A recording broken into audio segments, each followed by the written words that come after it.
I'm going to do the intro here shortly. So as you guys are checking in, let me know how everyone's going. Let me know if you caught our first live stream of the day. The first live stream of the day was just basically recapping what happened last night in Sydney between Gallon and Sunny Bill, recapping our wins. We hit a parlay, our first parlay of the week, got about plus 500 odds. So we're off to a good start again. We do really well in Sydney.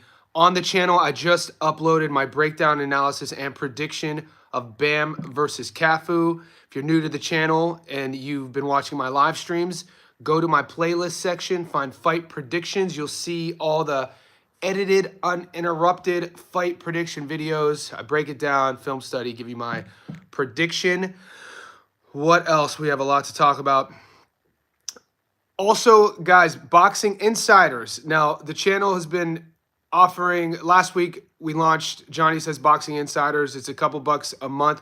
I've now gotten into our system moving forward with the free content, the content, the bonuses for you guys who pay for that service. So if you go on my channel, if you're unaware where that section is, go to post section and you'll see posts specifically that aren't public, only for you boys. And so far this week, I gave you the first parlay was the Australia parlay. We hit value. Let's do it, right? And then the second one I posted a few hours ago. That is my money line long parlay. It's a 7-legger. You guys, some of you commented and said that you don't have Usyk on there. That's a different ticket, guys. So that ticket's separate. This 7-legger is specifically my long parlay for the boys, the insiders. I think it's about 2-1. Good value. I went heavy on that one. I already have my bets in for that one. And just now, I put in the Boxing Insider group my method of victory locks of the week. And my bets are in for that. That is paying 5-1 as well. So we could go over the locks of the week separately. We could talk about it in the group. But this is a way that I could add value for the paid subscribers. So moving forward, I'm going to do my check-ins. What's up, Dwayne Styles? What's up, Skeezy? Work out and count your cows. You'll trim up easy. What did I miss? I'm going to start having my phone in front of me directly instead of my recliner. What did I miss? You boys are on it. Hit the like button. I missed a bunch of fitness stuff, which is my wheelhouse. Dwayne in the house. I just got done doing I'm currently doing a pyramid strength program, a 6-week block.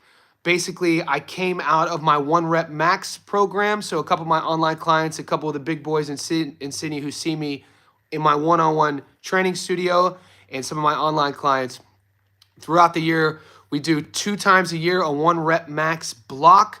Basically, we take our 1-rep max on our back squat, our Zercher squat, our sumo dead, our regular dead, our trap bar, and our bench. We have our 1-rep max. We get that throughout the year, and then twice a year, we do about a 5 to 6 week block where we're trying to break records. Coming out of that strength block, now we're going into a pyramid phase. This is week 2 of a 10-8-6-4-2. So just like you have a 1-rep max, my 1-rep max on my trap bar deadlift is 215.5 kgs. I weigh 78 kgs. So as a strength coach, I think that's pretty good. I take my 1-rep max, 214.5, and then my 10-rep range on that same deadlift. So I do 102.5 for 10 reps on my trap bar, and then you decline 10, 8, 6, 4, 2. You increase resistance and decrease repetitions. This is an example of periodization from a strength and conditioning perspective. This is what I just got done doing. It took me about 42 minutes to do my deadlift session. So welcome, boys. Yeah, start off with some fitness stuff. I didn't even engage that one. You guys started it, but yeah, fitness is my wheelhouse, just like boxing. They both keep the lights on. All right, so let's get into this. Cafu versus Bam. I did the film study. I watched the tape. You can watch the breakdown. I don't think the fight's gonna be close. What's up, PJ? Edmondson will beat the big stiff Lappin. I don't think Edmondson. Okay, let's see where we could dive in. Fierro decision 600, my long shot of the week. I like it. Garcia's Phumelele game plan. I like Garcia fighters. Parlay no distance on Usyk, Dubois, Oakley. Julius, if you guys want me to post these or share these, either email me, send them to me on Instagram, or comment those in a post. You got a knockout for Bam. What's up, Dwayne? Did you look in the, like, if you go to the group, right now I have Bam. The money I'm playing with Bam right now is one of my money line parlays, but also, yeah, I'm waiting, Dwayne. My book isn't letting me take a knockdown prop, but if you guys are out there and your book is allowing you to play an over 0.5 knockdown, so all you need is one knockdown, I would take it. Yeah, I think Bam is a level above Cafu. I like Skeezy. I'm thinking Bam 8-2 of Cafu is getting back. Okay, I think Lappin is going to cruise to a victory. To be honest with you, am I posting UFC? I will. So as I spoke about earlier today, I'm going to simmer this one initially for boxing, and then we're going to talk about the UFC because we have a UFC card as well. And 2 weeks in a row, we've hit on the UFC with my parlays. I've give you those for no charge if you guys are MMA bettors. And there's some locks I really like. I have like a 4-leg parlay on the UFC working. It's only about 5-1 method of victories. For instance, and we'll get to that in a second.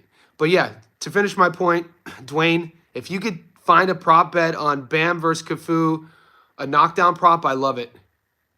I think somebody, and I think a lot of content creators online are overthinking the Bam versus Cafu matchup. I think the 11-1 odds are pretty good, and I think Bam is a level above Cafu.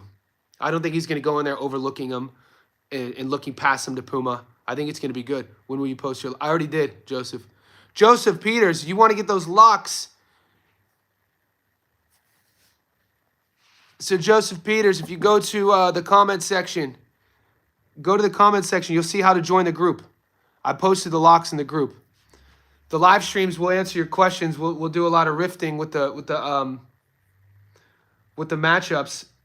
But if you want to see the locks, they're already posted. I think Bam and Cafu over 5. I like that. Looking forward to see what Goat is going to post. Yeah. We'll see if Goat taps in. He's always tapping in. Boys, wherever you are, could you like this video? 7 minutes in. We're already heating up. 35 of you are here. Let's get the likes up. Hit subscribe. Join our insider group as well. Like, I think so. Joseph Peters, there you go, brother. That was simple, right? So now, Joseph, go on my channel and go under post section, and you'll have access. And if not, I'll tag you in it. Wait, Johnny, dumb question. If you bet on a knockdown, would it also count as a knockout? Okay, not a dumb question, Dwayne. Great question. If a guy gets knocked out and stopped, that counts as a knockdown.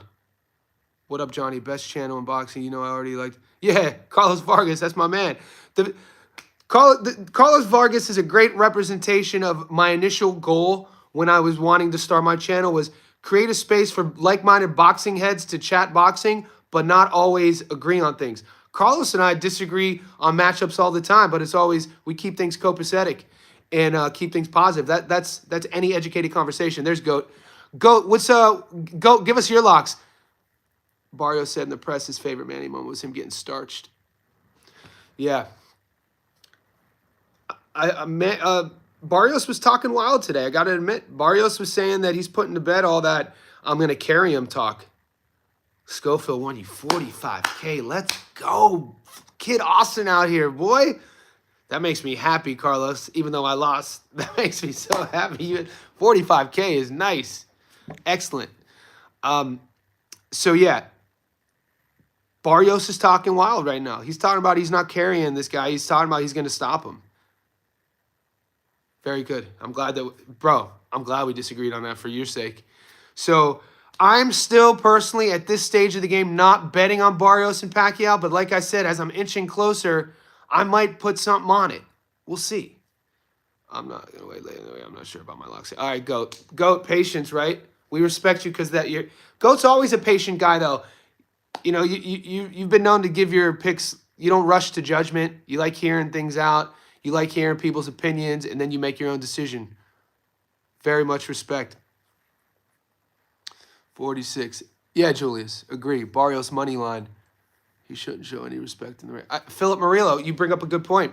Exactly, Phil. This is boxing.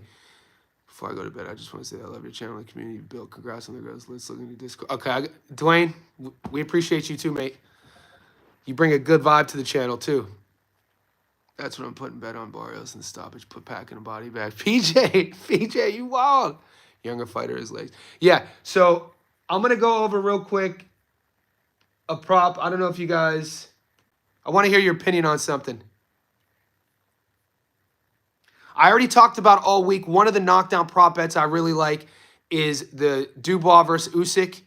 Right now, it's giving me $1.44 on one knockdown. So if you want to, because the money line odds on Usyk are $1.27, right? I have Usyk on my 4-leg lock. The first parlay I put in this week was Usyk, Pacheco, Picasso, and Bam.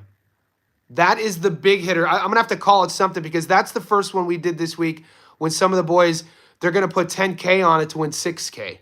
So that's when we had Usyk at $1.33. He's at $1.27 now. Pacheco, Picasso, and Bam.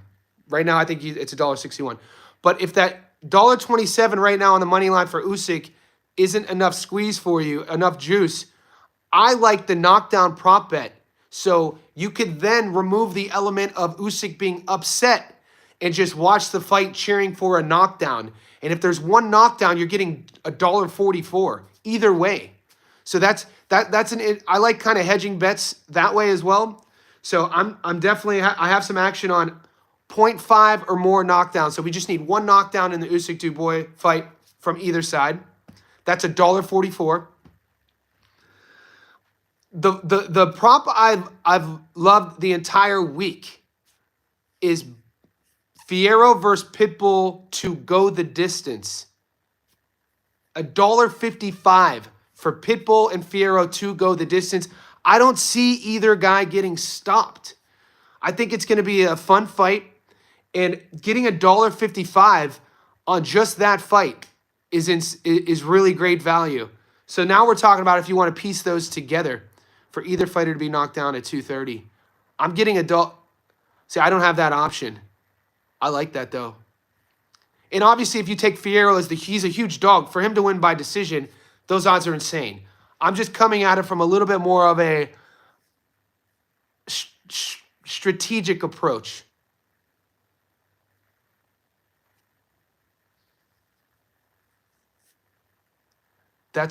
So Garcia's not cornering Bam? Shit, I forgot about that. Hold on. I know Bam's fight is in Texas. Garcia's cornering Fierro over Bam?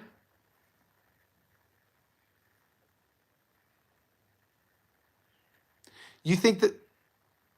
I don't think it's a risky bet. I think that fight goes the distance.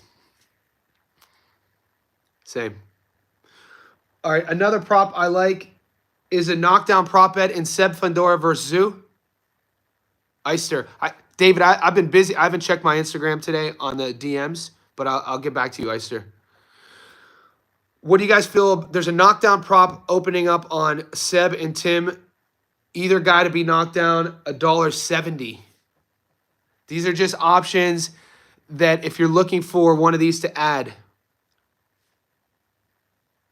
I talked about this, Rod, on our first live stream. We talked about with Turkey and the Ring and Riyadh season released a press release earlier today stating that November card, I think it's either starting with that November card or after that November card, the pay-per-view model is abolished. They're going to, so you'll probably just have to pay a streaming fee.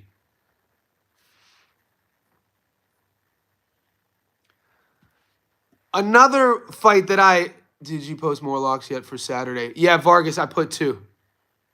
Carlos, in our insider group, I put 2. Pancho Villa, you have to join our group, Pancho. So go to the pinned comment and join our group, and you'll see the tickets. I like Diego Pacheco I have Pacheco on the money line on a parlay, guys. But I also think Diego is going to stop Macumbi. So when I'm telling you where my head's at on these options, I'm leaving you guys the freedom to kind of be an architect by design and pick and choose. And I know the guys who win consistently will do that. Exactly. Who is Macumbi beaten? Exactly. I think Diego is a guy at 168, 24 years old. I think, man, I really like the upside on Pacheco. $1.70 is So $1.70 means you put 100 on that bet, you get your money back. So you get the 100 back plus $70. Hopefully that made sense. Jacques Arzola, I appreciate you checking in. Yeah, I know. Jinru, this is how they do it in Australia. So even in my breakdown videos, I do my best to explain that when we do the segmented part of my stats on live videos. I show you the odds, and I use increments of 100. So $1.70, 100 on that gets you your money back plus $70. Now, that's good value. Because when you look at the money line, Pacheco to just beat McCumbee, it's $1.07, meaning on a straight up bet, 100 on Pacheco to just win gets you your money back plus $7. So I don't like betting that way. The juice isn't worth the squeeze. So then you want to try to maneuver your way into dissecting the matchup and finding sweetening up the odds with method of victories. And this is where the big timers make a lot of money. McCumbee was out of yeah. McCumbee, I mean, I'm not high on him, boys. You're welcome, General. I'm not high on McCumbee.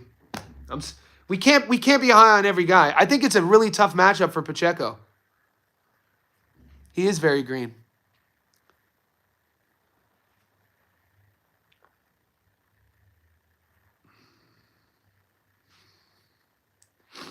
Let's check. Let's do a revised, guys. Let's do a revised lock.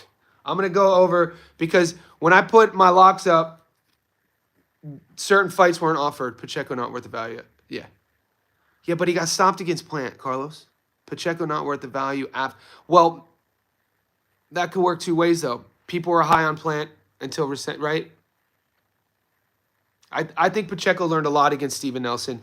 I think fighting a veteran like Steven Nelson, an undefeated guy, a guy who comes from a good camp, getting tested late, like I said, we talked about it all week. If you go to Pacheco versus Steven Nelson and you don't want to watch the entire 12-round affair, just go to the 10th round. Watch from 10, 11, and 12 and see the questions Nelson was forcing Pacheco to answer. I gave Nelson 2 of those last 3 rounds, and Pacheco won. But I feel it's a great fight for him to take. I think a lot of those lessons with Pacheco are probably going to have to do with adjustments in where he chooses to turn it up and turn it on throughout a fight, as well as within a round. It doesn't get spoken about a lot, but in terms of strategy, think about a guy like Sandor Martin. I always bring him up because he's the best example of this. A guy who looks like he's winning almost every round. You could just use his fights against Teo, use his fight against Alberto Puello. It's like he's winning the first 2 minutes and 30 seconds of a round, and then for some reason or whatever, the last 15 to 30 seconds in close rounds, Sandor Martin just kind of, I don't want to use the word allow. He kind of takes his foot off the gas. And so I think what Pacheco was doing against Steven Nelson, when he watches that tape, he was doing some of that in the later rounds. So a lot of it, it could be a simple adjustment of his cardio, his engine. Punch placement's always a thing. Some guys fall in love with headhunting. So the more you stick on the channel, and we go to our fights last night, and my buddy's like, Johnny, you love body punchers. Like, I love body punchers. If you ever spar with me, you better be ready to get hit to the body. Because I was raised, the gym I grew up in, and how my dad introduced boxing to me.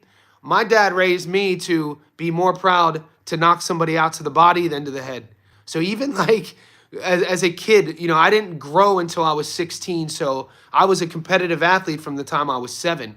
So I was playing 4 sports year round from the time I was 7. And I was always the smallest dude. So with that comes, you're getting in a lot of, fights. It was normal. Nothing with weapons, just fights. And I would box. And mate, I would always drop dudes to the body when we're like 9 years old. You go to the ribs, you go to the core, you go to the liver, solar plexus. So my point is, now where I'm at in my life, I love body punchers. And, I think that a lot of guys in this era, body punching is kind of a lost art. I don't know if it has to do with coaching. And so when I see a body puncher like Virgil or Bam, or a lot of guys who come out of Robert Garcia's camp, they invest in the body. I'm a fan. You know what I mean? I think I was watching the fights last night in Sydney, and mate, there was a guy who was fighting Clay Waterman. Clay Waterman, mate, if you watch him fight, I really didn't know much about him. All the skills in the world. You want to talk about a guy who has so many gifts athletically, and then watching him fight, he's a guy whose opponent wore a tradie outfit in the walk-in. His opponent was a Kiwi, tough as nails. I didn't expect him to be that tough. But Clay Waterman, all the reflex fighter, smooth angles, speed on his punches. It's just that he wasn't investing into the body. He was headhunting. And when you headhunt, guys could take headshots way more, in my opinion, than a body rip. You break the body down, then go to the head. So I think with Diego Pacheco, I expect him to add a little bit more of that against Macumbi. And I could see definitely a stoppage in that fight based on how brave Macumbi likes to fight. You know what I mean? Styles. You know, you think you're going on a guy who you're leaning on the guy who's younger, who has, you know, the fresher energy, the more upside, who's fighting an older kind of veteran who's brave. I think that's tailor-made for a stoppage. So we'll see if that comes in fruition. Yeah, I like Sorenko, man. I was watching the tape on Sorenko versus Dackers. I think if you want to add Sorenko to a money line bet, parlay, I don't mind that. I haven't yet. Daniel Lappin, those odds, I think he's going to be too much for Edmondson. Macumbi's going to be. I think so too, Julius. It's a tough fight. When people talk about cashing out, when people talk about fighters cashing out, I mean, you're looking at a guy like Macumbi who had an undefeated record, couldn't get any big fights. I think he got suspended before. He was, you know, went a couple years without a fight. He gets his huge fight against Plant. The one fight that if he would have won would have propelled him, I think he's in his mid-30s now, to the next level, and he gets stopped. But he showed grit. So then he gets offered Pacheco, a young savage. This is kind of a good example of, you know, I don't want to say cashing out, but it's a tough fight for Macumbi to take after he just got stopped. So you make what you want of it. The one thing you can know is Macumbi's going to definitely be there to get hit. He's going to fight brave. That's why he got the fight. He's not going to fight off his back foot.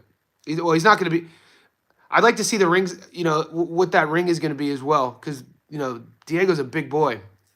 He's a fun guy to watch. Lawrence Okoli versus Kevin Lorena. I know some of you guys, I'm not betting on that fight. Usyk Dubois, you know how I feel. I scored at 116, 112 Puello. I had Puello winning 2 rounds. And I don't want to beat a dead horse simply because you guys know that I picked Puello to win. I don't want it to sound like I'm salty about the loss. I see why they gave it to Matias. I thought Matias faded. I thought it was evident that Matias faded late. Like I was real comfortable, not even nervous going into the scorecards. I thought, all right, Puello's keeping his belt. He did enough. And to see where the judges gave it to Matias, if you're if you're Alberto Puello himself, man, you know he's thinking like, what the hell? Because he's won closer fights than that before as of late. You know what I mean? He's won on this is how he wins fights. He's, you know, going into the Matias fight, he's a guy who traditionally wins close decisions. Some guys traditionally lose close decisions. Some guys win them. Puello was a guy who won them, and I was like, surely that's exactly what's going to happen.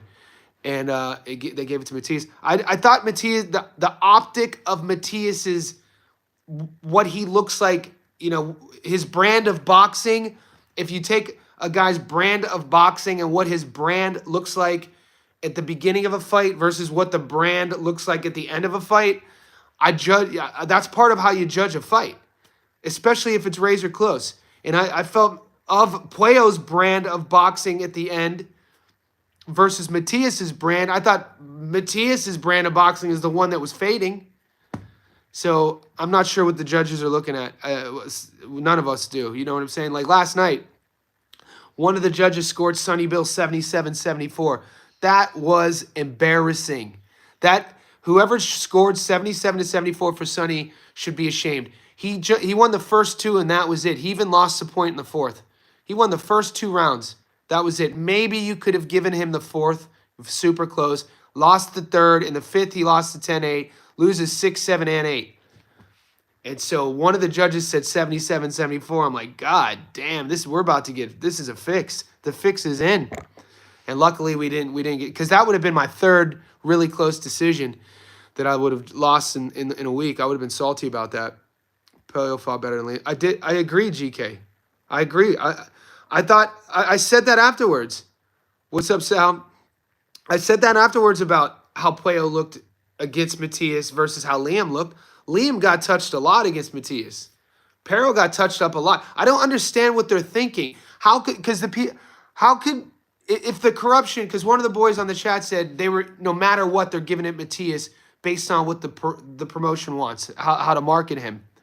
Then if that were the case, how do you explain giving a close decision to an Australian in Matias's homeland? I don't understand how you could reconcile that argument if you believe the other one that no matter what Paleo was going to do, they were going to give it to Matias. Because then you would say, he's the champ. How do you take the champ's belt from him? Banned by 8th round. We're getting specific, Mark. I like your style. Specificity. That's the difference between a plan of attack and confusion. It's one of my quotes. I like it. 8th round. Right on the dot. You got to love Bam Rodriguez. There's so much to talk about. In my breakdown, I had to make sure I wasn't giving him too much credit. You know what I'm saying? Puerto Ricans. There's a lot of Dominicans in the crowd, though. Brother, I just tried to enroll, and it doesn't appear to accept Apple. It accepts Apple Pay. Yeah, try again with a different card, Rod.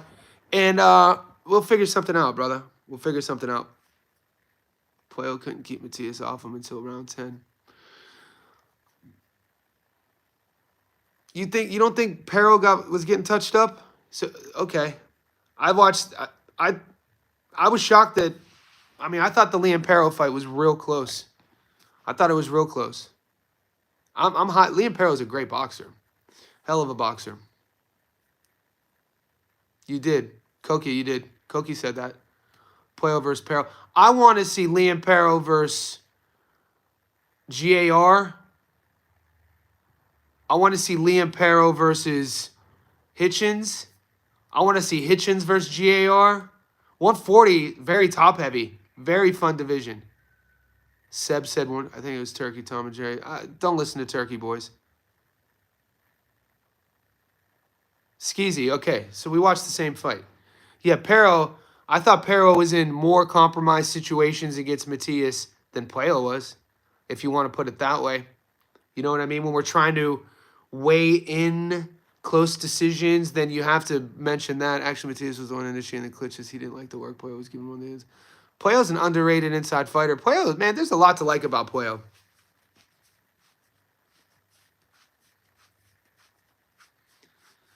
I don't know. I like his style. I like how he's willing. He could fight at different distances. He could fight at range. He could fight in. He's a boxer. He's a fighter. If only he had a little bit more pop.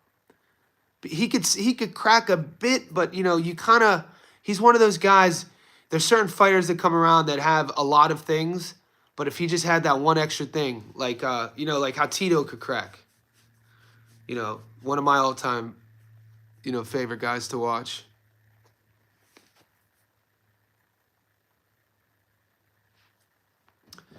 Trinidad. I think when you have that sort of power, you're kind of just born with it. Yeah, he fights the best. Yeah, the whole division, guys, 140 is great.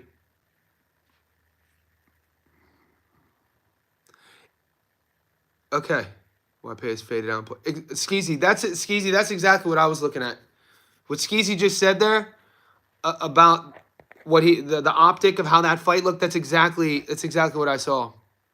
I was at the fight. He couldn't get inside without shoving, clinching every time he came in. Paleo connected. Punchers are not born. Punchers are born. Yeah, that you could develop technique, you could develop strength, you could do all that, but there's certain guys who just are born with that certain pop. And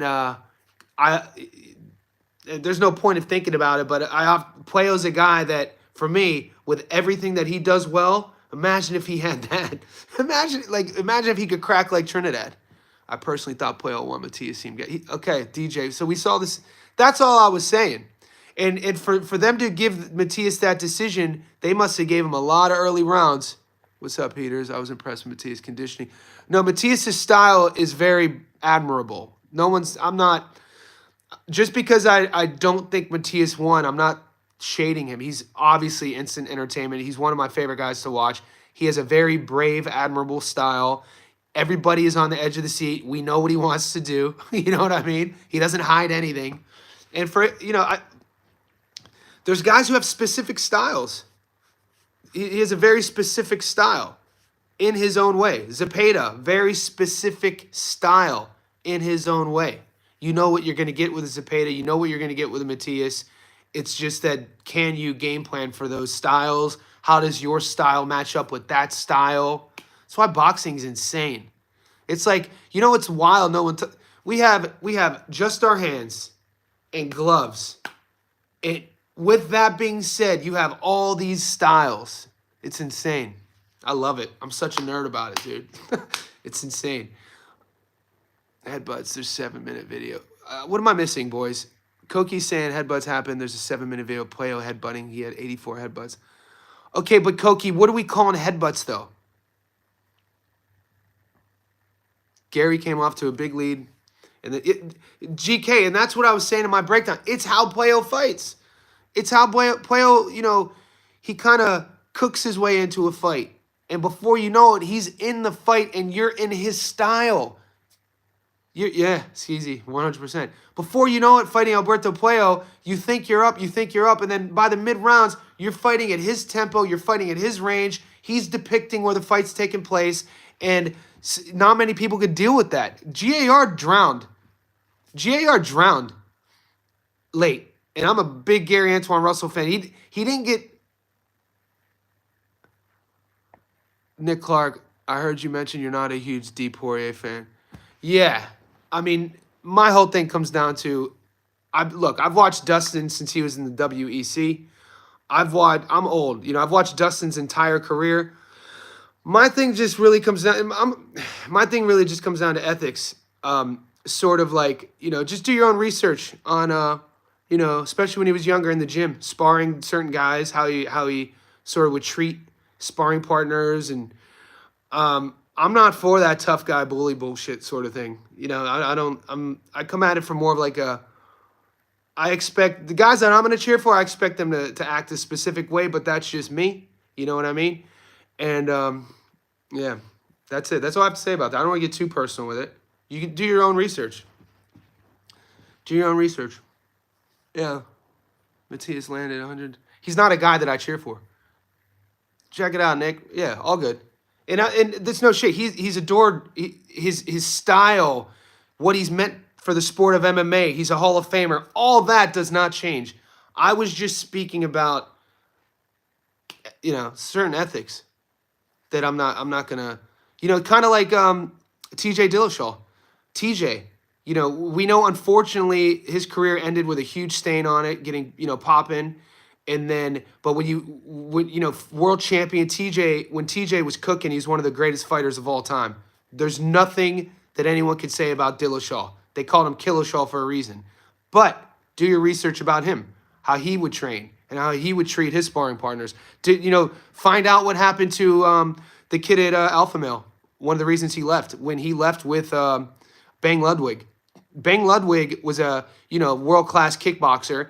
And he was the striking coach at Alpha Male. And there was, I'm sure you guys know. If you don't know, just Google it. He didn't used to train with Loma. They sparred together a couple times. It's not like he was training partners with him, just to clarify. But there was an up-and-comer. And, no, it wasn't Northcutt. No, he pretty much, he ended his career. Yeah, injured one of the best of it. Yeah, that's exactly right, Chris. So that's what I mean. These are wild boys, though. These are wild boys. You know, the guys in MMA that I always would gravitate around is like how George St. Pierre was a guy, not necessarily, I didn't necessarily like St. Pierre's style in the octagon because I'm a striker first. I'm not a big grappling heavy style. I like guys who could strike.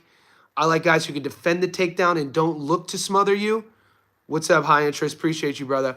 But the thing I really admired about GSP is his discipline, his training, how he approached fighting. For the longest time, they thought that his nickname was Rush. They call him George Rush St. Pierre. But growing up in Montreal, Rob Rivas, man, I appreciate you, brother. He got bullied a lot. And, when I was a kid, I used to get bullied a lot. And hearing St. Pierre tell this story, guys, there's an awesome documentary in 2008.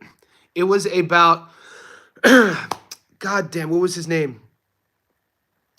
There was a kickboxer out of Montreal, out of TriStar, and they were filming the documentary about him. He was the next breakthrough fighter coming out of Canada. He was headlining UFC events, and in that documentary, you see GSP there. Holdsworth, that was him. That was him. You see GSP in this documentary, and the documentary goes on to show that the feature athlete, his name's slipping my mind. I don't want to use the Google. I'll see if it comes to me. Every time he would get big fights, he would lose. He couldn't perform at the highest level. He mentored GSP, and GSP saw this, and this is where you started seeing him for the first time. And George St. Pierre said, people call me Rush, but my nickname's actually No Rush. George No Rush St. Pierre.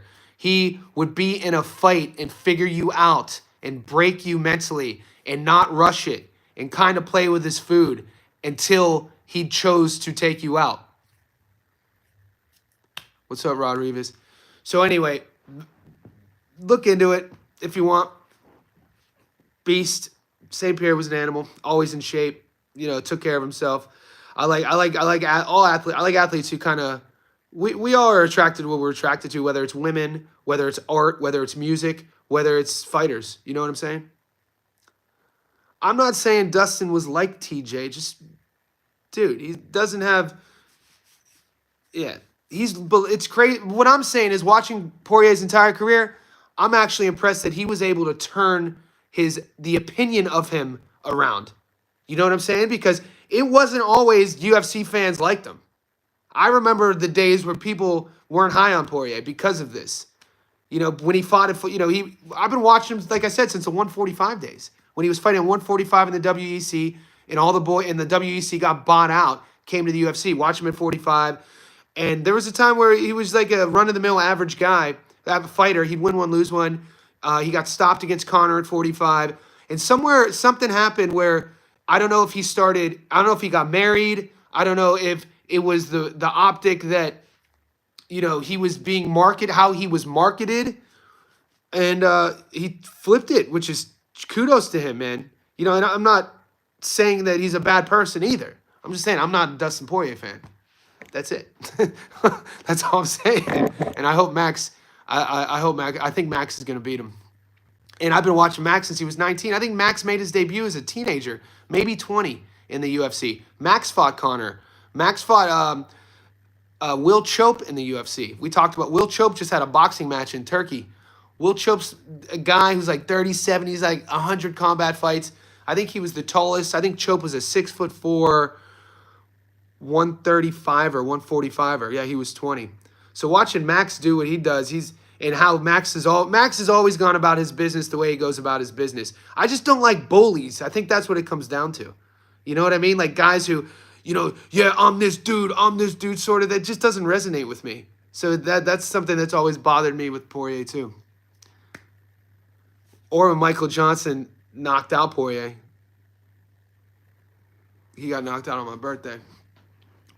Are you talking Maxie against Ilya? Yeah, it's. What do you guys make of the UFC at the moment, man? What's up, boxing fan in the house? My boy checking in. New York. That's New York, right? From the accent, it definitely sounds like New York. By now, 40 minutes into the chat, we're talking about My point was with the UFC, it seems like it's not. I think the UFC is a victim of its own activity. I think there's too many events in the UFC. I think it's kind of like Dana has built it in such a into such a machine, a marketed mainstream machine, that he no longer has to worry about marketing it and promoting it like he used to. He no longer needs Ronda Rousey's. He no longer needs Anderson Silva's or Conor McGregor's. That it's kind of watered down the product a bit.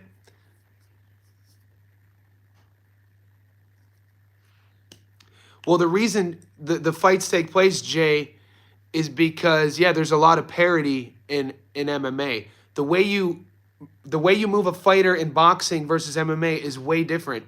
The best, and you have to move them slower in boxing.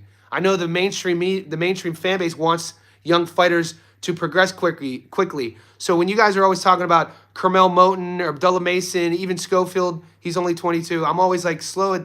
It's important that these guys move in a specific. All we have to do is learn lessons of what happened with Wilfredo Benitez. And I think he was a world champion as a 17-year-old, and just one of the greatest of his era. But boxing, there's levels for a reason. Look what the UFC did to Yair Rodriguez's career. Granted, Rodriguez is still a world-class guy. Yair's one of my favorite fighters. Beautiful striking style. Comes out of Mexico. When Yair was 21 or 22, he already had the entire country of Mexico on his back. He was already heralded going to be navigating him properly as becoming a world champion. And Dana White, to this day, one of the puts Yair up against a two-division savage in Frankie Edgar. Edgar had already been a champion, two-division champion. Frankie Edgar, his style was like a blender, a wrestling heavy, grappling heavy, the opposite style. I think he was 32 at the time. The total opposite style you would want to put in front of a 21-year-old, really exciting, talented, green MMA UFC fighter. And Dana does that. And Yair got the shit beaten out of him. And, I think didn't fight for 2 years, had some contract disputes. And, in my opinion, and he's still, I just think Yair could have been way more. And I felt like he lost some of his prime in one fight. Sometimes you lose things in one fight. You're never the same. Think about what they did to Rory. God damn it. That's another one that pisses me off. Rory, when he was coming out of TriStar and Firas Zahabi, all the boys were saying Rory was better than George St. Pierre. Rory started fighting in the UFC as a 20-year-old. A 20-year-old. Rory was the example of the new breed of MMA fighter. The era that when they used to just be specialists, when this guy could grapple, this guy could do jiu-jitsu, this guy could strike. Rory was that generation where they were training everything from day one. And so McDonald was Firas Zahabi's golden child. He was the protege of George St. Pierre. And they freaking give him Robbie Lawler. I'm like, and Lawler's to this day, my favorite. And when people ask me, my favorite MMA fighter of all time, in no specific order, there's two of them, Wanderlei Silva and Robbie Lawler. And then if you want to learn anything about those are my two favorite MMA fighters. And George St. Pierre is up there too for different reasons. But Robbie Lawler is a goddamn nightmare for anybody. And you saw how those fights played out. They were wars. They were close. They were competitive. They could have gone either way. But you don't come back from a beatdown like that. And Rory wasn't able to. You know what I mean? And then he kind of fizzled out in the PFL. That was another career. To think that Roy McDonald never became a world champion in the UFC is insane to me. You look at his height, his reach, his size, his physical attributes, his fight IQ, all of it is insane. So that's another example why boxing is different from MMA. There's a lot of, they move the fighters in boxing, you have to move them carefully. You have to move boxers carefully. So don't always be in such a rush with guys. Yeah, but it was so much more damaging though, Mar. There was a lot of blood, but it was so much more brutal. It was so much more brutal. Because you take the cut away from Tim, there's no blood. Seb has kind of a cracked nose. Even when Tim got washed up, he didn't have swollen eyes. It wasn't. You weren't looking like a. It wasn't looking like a. Like an old Chico Corrales fight, or like one of the Erickson Lubin versus Fundora. You know what I'm saying? It was just a big cut.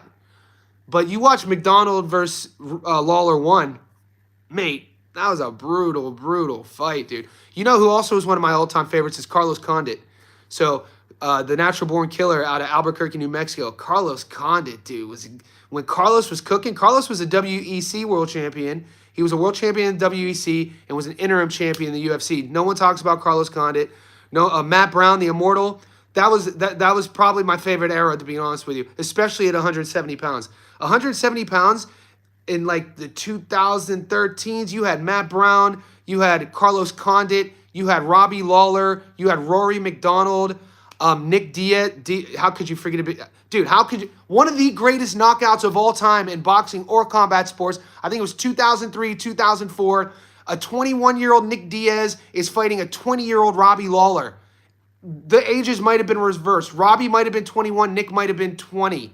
And they're just talking trash. And one punch knockout right in the middle of the octagon. Nick Diaz, dude. Insane. One of my all-time favorite moments. Or when Nick Diaz fought, when Nick Diaz was fighting in the Pride. And he was fighting the Fireball Kid, the Japanese world champion. And he submitted him. Dude, this kid had never been... his name's slipping my mind. It'll come to me. Never been submitted. Yeah, Gomi. Absolute Japanese superstar. And this kid from Stockton submits him. It was insane, dude. Nick Diaz is a goddamn... Yeah, talking to Origomi. Nick Diaz is... And then you see a young 15-year-old Nate, kind of like Nick's little brother. And Nate's coming of... And we all knew about Nate the entire time. Nick's coming of age was when he beat Michael Johnson, I think in 2014 and 2015. We already knew Nate was a dog, but he kind of had ups and downs, didn't have really a smooth consistency with his career. And then it was when he beat Michael Johnson, I took him as a 4-1 dog, and then he called out Conor McGregor. And I was like, holy shit, finally. And I was like, this is where Nate's going to go from Nick's little brother to Nate Diaz. And, the first Conor fight, man, those were legendary performances. I shared a clip of Conor McGregor on my Insta yesterday, in 2015. I don't think people remember how invincible Josie Aldo was. The aura Josie Aldo had before the Conor McGregor fight. So at a time in the WEC, so this was before the UFC had smaller weight divisions.